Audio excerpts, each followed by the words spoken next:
It's good day, brew, baby. What is up, YouTube? It's your boy, Millsy. Back at home talking about it, but creating another episode of Millsy Brews, the show where I brew my version 1.0 deck list of the commander in front of us on my quest to brew the magic world. You know the motto, baby, it's ABB, always be brewing it, and that's what we're back to do today. The deck list is going to be down in the description for you below. As well as I'd really appreciate it if you could interact with the video, like, comment, subscribe, consider checking out all those links in the description. The Discord has been popping, and I'd love for you to come join. But today, we're covering kind of a personal brew, kind of a Millsy brew at the same time. With all the new Jeskai support and all the new cards around, there's one commander in the Jeskai colors I've always come back and forth to multiple times. Obviously, besides Kaikar, which we're going to cover in the coming days. And that's Eowyn Shieldmaiden, the Jeskai human commander from Lord of the Rings. 5-4 with first strike, beginning at combat on your turn. If another human came in this turn, make 2/2 knights with trample and haste, and then draw a card if you have 6 or more humans.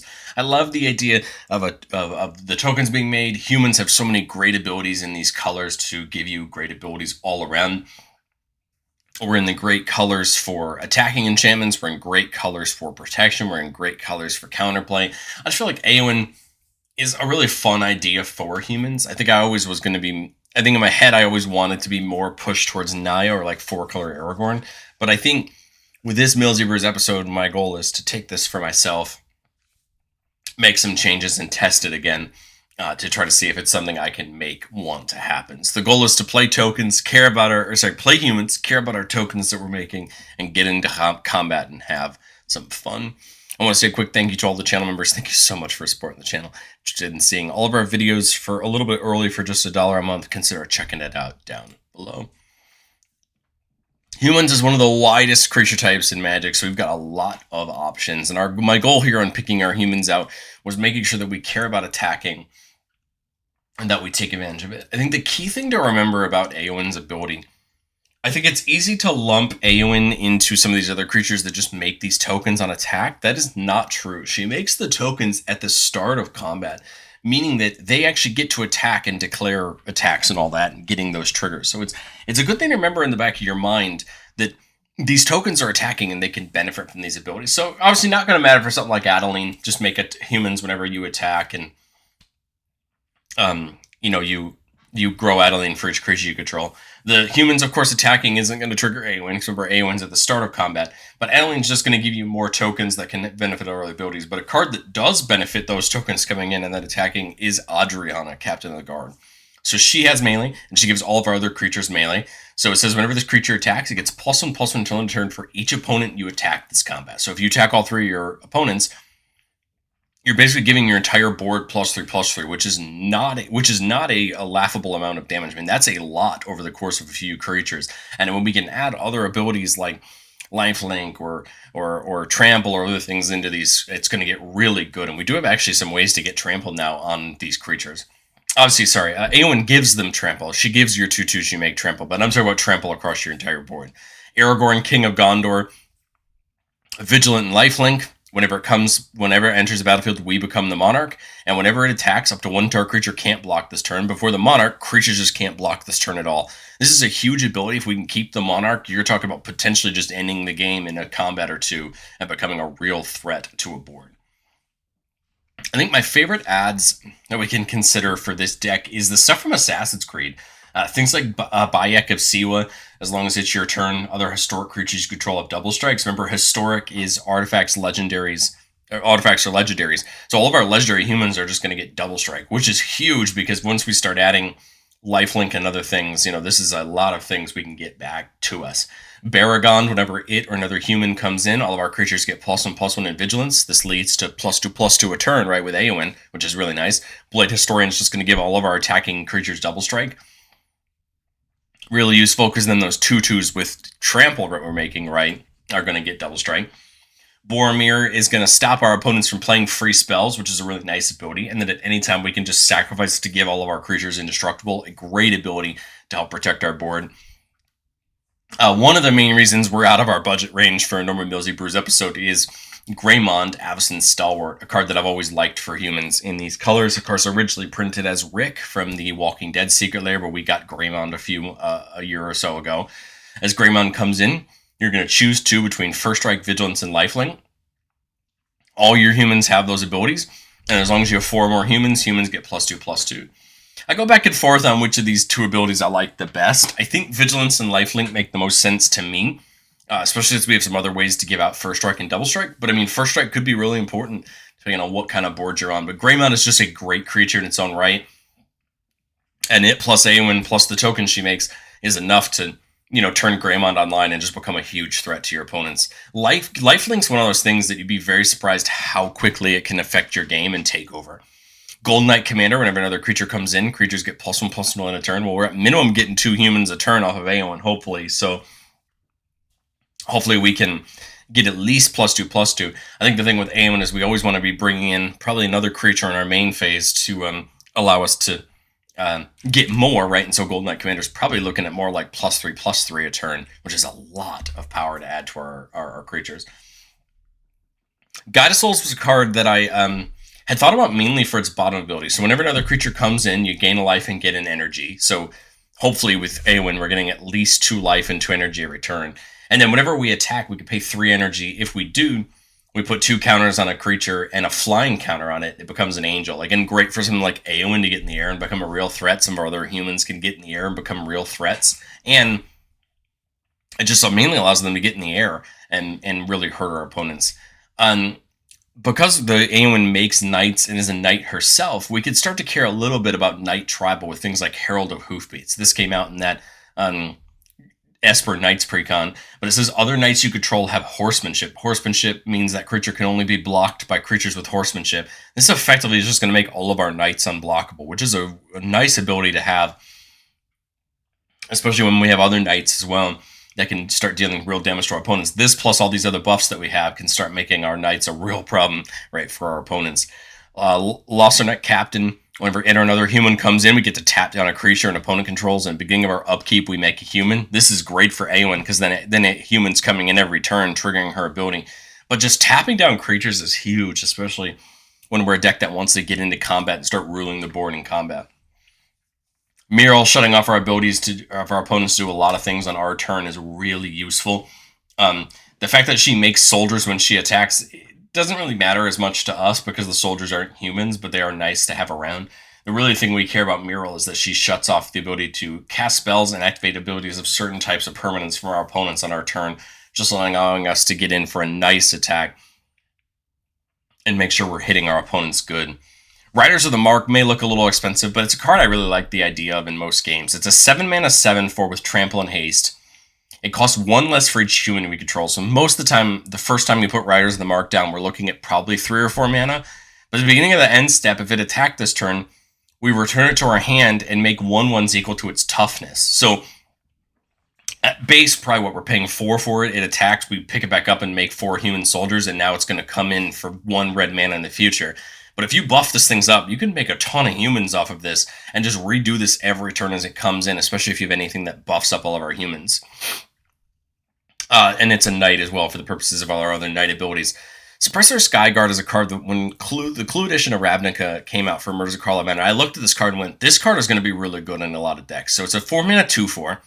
Whenever a player attacks us, if that player has another opponent who isn't being attacked, prevent all the damage that would be dealt to us this combat. This is an ability that I think is going to, most of the time, help us not take big attacks. But, all it does is require our opponents to attack each other opponent with at least 1 creature. But sometimes they don't want to do that. I mean, I think Skyguard will help a lot in getting a little bit of the damage off of us. This basically prevents us from really getting hurt by a lot of Voltron-type decks where only 1 creature's attacking. But I like the Skyguard. I think this ability is going to help kind of keep our opponents down just a little bit. And it's a knight, which, we'll care about in all of our other knight synergies.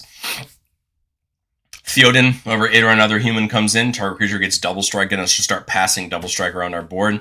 Valiant Knight, going to give all of our knights +1/+1. So again, this is going to be great for those knight tokens that Eowyn's making and our other knights. And then for 5 mana, we can just give all of our knights double strike. Not a bad idea, especially since those 2/2 knights, right, come in with trample, 3/3 from the Valiant, and then, right, and then now this could give them double strike. And then 4th Orlinga is basically just giving us a bunch of 2/2 knights, with Trample and Haste. Again, just more of that value we get from Eowyn, but on a spell.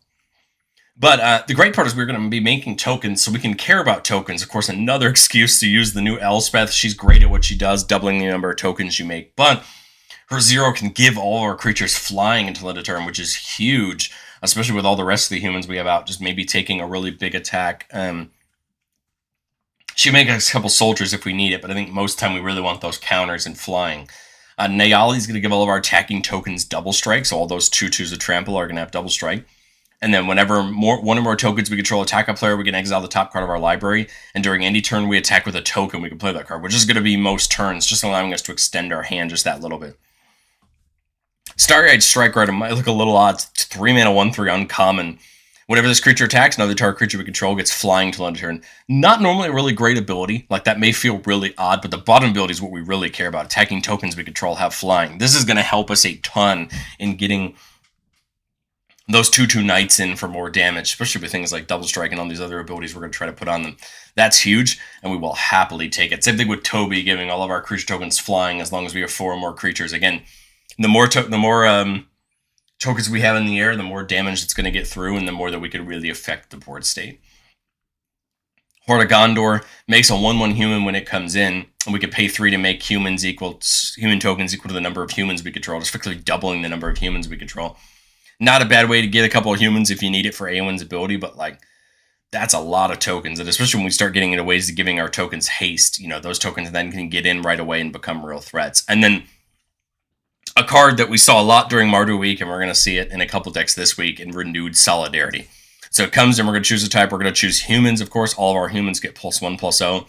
And then at the beginning of our next end step, beginning of our end step on our turn, for each human we control that entered, each token that's a human that entered this turn, we can just make a copy of it. Again, getting more of those human knights. And I think realistically just leading to more blockers. And I guess the thing I like about the Solidarity the most is it just gives you some extra blockers up. Now, note that your tokens have to survive till end step to get a copy of them, but I mean, the more abilities and the more buffs we give to our tokens, the better chance that is of happening. Well, it probably wouldn't be a go-wide deck without finding ways to buff our creatures, and we have a lot of them. Of course, I wanted to bring in the Lord of the Rings flair to play Andoril and Narcel Reforged whenever the equipped creature attacks, which is most of the time going to be Eowyn, but we could put this on anyone. Put a counter on each creature you control. If we have the City's Blessing, you put 2 counters on each creature instead, just really giving them big buffs getting into combat, especially with those guys with Trample. 2 counters is a lot of mana, is a lot of damage, right, over the course of a couple turns. Banner of Kinship comes in, we're going to choose human. You put a Fellowship counter on it for the number of humans we have at the time. All of our humans get that buff for the rest of the game. This is a brutal artifact, especially on those tokens with Trample. Like, Trample's such a key ability, because you can't just chump those tokens away, and it's going to lead to better damage. Patchwork Banner, of course, giving all of our humans +1/+1, giving us a mana. It may not be a lot, but it is going to be helpful over the course of the game. Of course, Cathar's Crusade, especially when we're bringing in 2 extra humans a turn, just leads to a ton of counters, a ton more damage. Flower of the right tree again for that Lord of the Ring flair, giving all of our legends a ward 1 plus that buff, and all non-legends get a buff. Again, just really buffing our board and making them harder to deal with. Frostcliff Siege was one of the reasons I had thought about putting this one back together. That +1/+0 Trample and Haste just feels huge, because Trample's not an ability you see a lot in red or blue. It's a thing you see a lot in green. You do see it on red cards when they're Gruul cards. I mean, there are red cards that have Trample. It's just not as prevalent in red as it is in green. So to have Trample on a blue-red card is just unheard of and beautiful. This is something that's going to really help us and so many other decks to give Trample out in haste. And we will happily take that with how many things that make tokens and how many buffs we can give to our board. That Trample is just going to come into huge play for us. And of course, Intangible Virtue, giving all of our tokens vigilance so they can block. And then Shared Animosity, of course, whenever a creature we control attacks. +1/+0 for each other attacking creature that shares a type with it. Again, just allowing them to hit even harder. And what I really like about Animosity is those 2/2 humans that we make with Trample are going to hit even harder and just allow us to get some more damage through. But I've said it before on the show, and I'll say it again, no deck's ever complete. Going into testing for myself, I think there's 2 cards I'm looking at specifically for this deck to bring in. The first is Breath of Fury. This is a card we talked a little bit about last week during Mardu Week. But you put it on a creature. Whenever that creature deals damage to a player in combat, you sack it and attach it to another creature. If you do, we untap all our creatures, and after this, there's another combat. This is really important with Eowyn for one reason. Eowyn makes the tokens with trample and haste, meaning if we take another combat, we will be allowed to attack with them again. So Breath of Fury is one of those cards where I feel like if we can get it on a human, we're guaranteed to get in for some damage. We could potentially, with enough buffs and enough right pieces, go as many combats as we need to just nuke our opponents throughout in that combat. And that's the maximum. At minimum, this is probably one combat per turn, which I feel like isn't nothing. I mean, with the amount of humans we might have on the board, lifelink, trample, double strike, all these abilities, one extra combat could be what's needed to really push out a game and finish it out, or knock a key player out at the right time to take over a game. And then Virtual Loyalty is just a card I really like. Putting a counter on each of your creatures and untapping them at the beginning of our end step, basically giving all of them vigilance, but also growing them, feels like a big deal, especially when we have things that are handing out abilities all around. I feel like my only downside to the Virtue is just the fact that it's 5 mana. It's not giving you as many counters as something like Cathar's Crusade, for example, but I still feel like it's a key enchantment. The other nice thing is the Adventureside makes a knight, and we do have some things in the deck that care about knights. So like it kind of feels like it's a great value piece on both end. It's just going to be one of those cards that I think I'm going to be targeting as I get into testing. But let's do what we love to do on the channel most, and let's get into some playtests. Remember, the goal of playtests on the channel is not to find magical Christmas land. It's not to show off our best plays, but it's to get in some game scenarios and understand how do we set this thing on up. Here we're keeping a 3-lander with that Starry-Eyed Skyrider, Akroma's Will, Faramir, and that Frostcliff Siege. So we've got some fun options. We're going to kind of work our way up, right? I think we just kind of work our way up again. Unfortunately, nothing to do on turn 2. Turn 3, I like the Siege. My answer is, what am I doing on turn 4? Because we have to think about Eowyn. The turn Eowyn comes down, I mean, obviously you can attack if it has haste with the Siege, but unless another human comes in, we're not making humans the turn it comes in. But I don't think we mind just continuing to set up and getting value on the board. I'm thinking Faramir. So whenever a legendary creature with mana value 4 or greater comes in, we become the Monarch. Beginning of our end step, if we're the Monarch, we make 2 humans. So again, just a way to net a couple tokens. We can have Faramir off attack if we want to, but I think realistically we're just looking to get Eowyn in this turn. It can attack. It's a 6/4 with First Strike and Trample. I mean, it's going to be able to do some damage. We'll become the Monarch, and then we'll make a couple humans. Right at the end of our turn, we'll make those human soldiers and draw a card off the Monarch. And I think now as we come into this turn, we're just looking to get some things on the board. Remember, everything has trample, so we're good to go there. It's just a matter of getting things in. My thought is the Skyrider to get our tokens in the air. This is going to make sure Eowyn makes tokens this turn. But with the other 3 mana, I'm just kind of trying to think of what I'd want to do. Do we go? I don't think Orlingas for 1 makes sense. I think it makes sense just to go into combat, make our knights, right? All these guys are in the air. Right, the Skyrider gets to attack as well, and it could give Eowyn flying, right, because it gives just another creature flying. And now we're getting some really nice attacks in, right, especially with the small buff from the Siege. We make 2 more humans this turn, right, because of Eowyn. We had a human come in the Skyrider, and then we draw at the end of the turn, right, because of the Monarch. And then, if no one dealt with us to any degree, right, I think we just Akroma's Will, giving all of them double strike, lifelink, indestructible, pro, flying, vigilance. I mean, we just gain a ton of life, potentially probably just straight up knock one person out. We've got 3 mana that we could use before that. Like we could go Guide plus the Akroma's Will. That would get us some life when the Knights come in. Sorry, we would have made humans last turn, right, from Faramir. So again, just a nice attack this turn for the Akroma's Will. We could also, if we had 1 more mana, I mean, we could Horn of Gondor plus attach it and Akroma's Will, just to make Eowyn a threat. But like, truthfully, we just attack. Like I said, we just knock the Akroma's Will off. We're gaining 2, 4, 8, 12, 16, 20, 22, 24.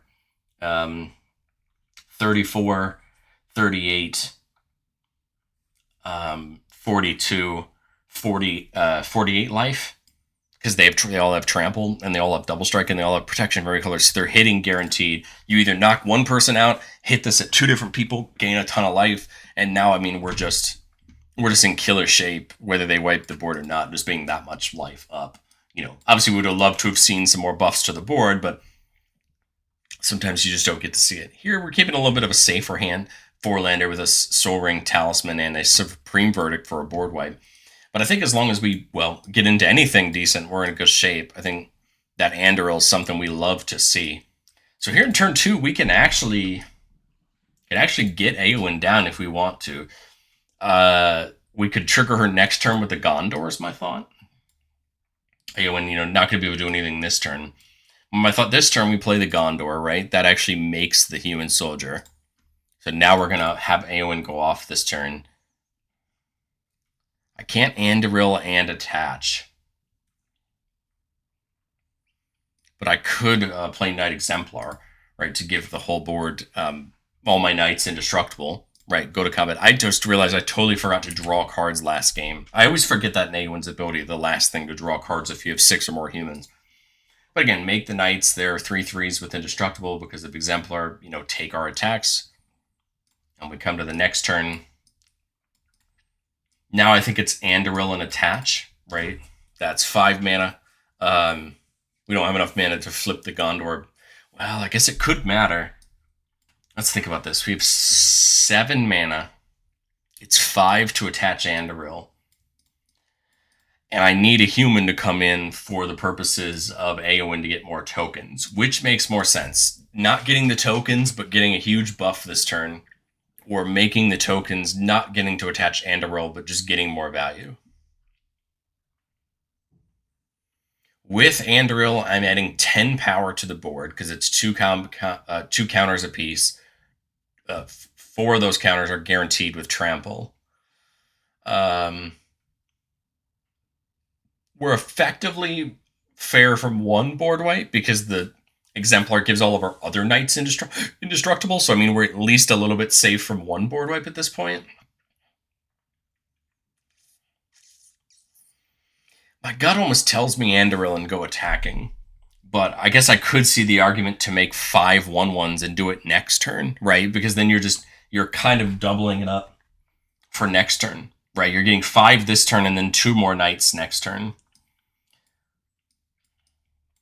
I'll do that. I don't know that I'm convinced by it, but at least it does make me 2 more knights, draw me a card, and then, we make our attacks. I mean, the knights have indestructible, so we obviously attack with them. We attack with Eowyn. And we see a Minas Tirith, which is another piece of mana. And then as we come into our turn, now we have enough mana to do the Andoril and the make the humans. Unfortunately, we just don't have anything to pay off the humans getting made, right? Like, we don't have any haste or anything. So I think I would just attack, right, get the humans, draw a card, +2 on everything. I mean, now we're just taking big attacks with 4/4 humans, right? And she's now a 7/6 because of the counters. And I think we're just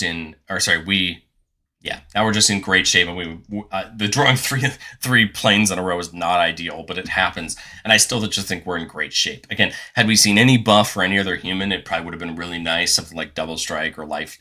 Obviously to see them would have been nice. But I think still we're not doing bad. And that one piece of protection, we're protecting 7 of our knights against a board wipe, is huge. Especially since Andoril, obviously, right, won't get killed to a board wipe, but we could still then, right, take the next turn to do that. Playtest number 3. This one we're seeing Greymond, Frontline Medic, and Patchwork Banner. So I kind of like this one. We got a nice way to work ourselves into the Patchwork Banner. And there's Baragond. Good way to give Vigilance to. They get 3 into the Patchwork. And we see Lawson Captain as well. I'm kind of thinking Eowyn, because we kind of have to get her out eventually. Oh, Voice of Victory is an option. That is an option. I mean, I think it's still Greymon plus... Well, I think it might make sense to Voice of Victory first, right? Just to stop our opponents from casting things. Then it's Greymon. I think I would just choose Vigilance and Lifelink.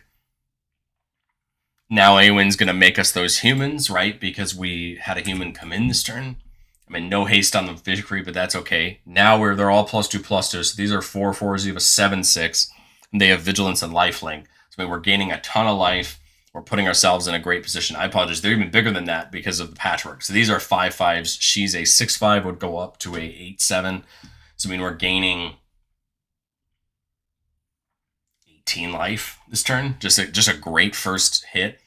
And opponents have to deal with them on their turns, because if they don't, remember, they can't cast anything in our turn. Blade Historian's absolutely great. Frontline Medic could be good for a future turn to give to give some indestructible. But I think here it's just, well, I think Double Strike probably make more sense, right? Give the Tramplers that are coming in Double Strike, right? Because then we go to our turn, we go to combat, make the tokens, draw. Now these guys all have Double Strike. They're 5/5s because of the banner, so they're basically 10 power with Trample and Lifelink.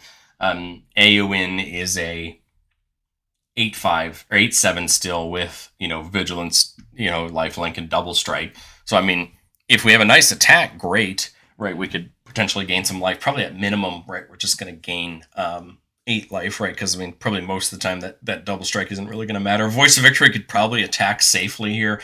It's a 2/4. 4/8, so I can probably safely attack here with Double Strike, make the Warriors, even though the Warriors won't really matter for the purposes of them not being humans, but they would have Double Strike.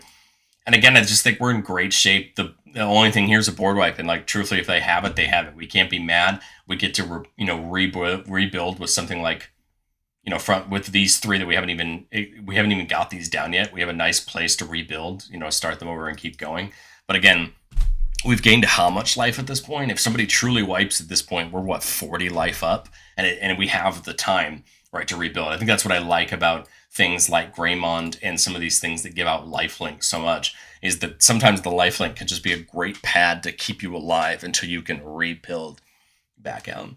Let's go one more. Playtest number 4, keeping a 3-lander with Felwar Stone, a Flowering of the White Tree. There's the Siege again in Coppercoat Vanguard. The Vanguard is going to give all of our other humans Ward 1, so it's kind of fun to see be able to protect our other humans a little bit. Here I'm thinking Talisman into the Siege. I'm just trying to get as much as I can down each turn. I guess I'm assuming that someone has my colors on the Felwar Stone, right, to have something out of it. I could go Eowyn. I mean, she can attack, but she's just not going to give me anything too beneficial. I could go like Vanguard plus Theoden, give one of them Double Strike and get attacking if I want to. 3/3 Theoden with Double Strike might not be too bad. I could go like Skyrider plus Flowering of the White Tree just to set up some more buffs, right? This could attack in the air as a 3/3 or a 3/4. And just, do some damage. But the problem is getting Eowyn now. The only problem is the first turn now I get down Eowyn, I don't think I get any humans out of it. I could still attack, right, and deal some damage. But I don't see a world where I get Eowyn down right now and another human. So I feel like we kind of just have to do it, right? Attack and get it done so that we can come in on a future turn. Theoden giving Eowyn Double Strike. She has Trample, right? So she's going to hit through hard here. 3 more mana, I guess the Vanguard, and then give I guess give Skyrider Double Strike. Not that it really matters. I mean, I guess this is 5. This is only 3. So I guess giving Theoden Double Strike would make the most sense. Sorry, plus the buff from Vanguard. Go to combat, get the Knights, right? Draw a card, and then just big attacks this turn. Double Strike here, Double Strike here. Just really hit hard. They've got Ward 1, Ward 2, which is a nice protection for them to at least try to keep them alive. And if somebody really deals with them, now we have things like Adeline and Intangible Virtue to start rebuilding the board. I think that's the thing I try to think about, is not always what's my next disbursement to the board, but what would be my next piece if somebody wipes the board. And what I kind of like here is we can get, Adeline and Intangible Virtue down next turn. If somebody wipes, Adeline gets to attack, gets the tokens in as 2, 4 3s that can then, deal some good damage, and then we're back the next turn to getting Eowyn back in. Hopefully we can get a land here and just keep riding. But Eowyn's something I'm really excited to try for myself. It'll be something I'll probably update on the channel. Probably during Final Fantasy, we'll talk about some of the decks I've been running for myself and kind of what I've been updating them with. The Burn That Down series has been fun. I'll probably continue doing that some more later. But I'd love to know what you think of Eowyn. Do you run Eowyn? I'd love to know what you think of it and what you run in your deck. And I will catch you on the next one.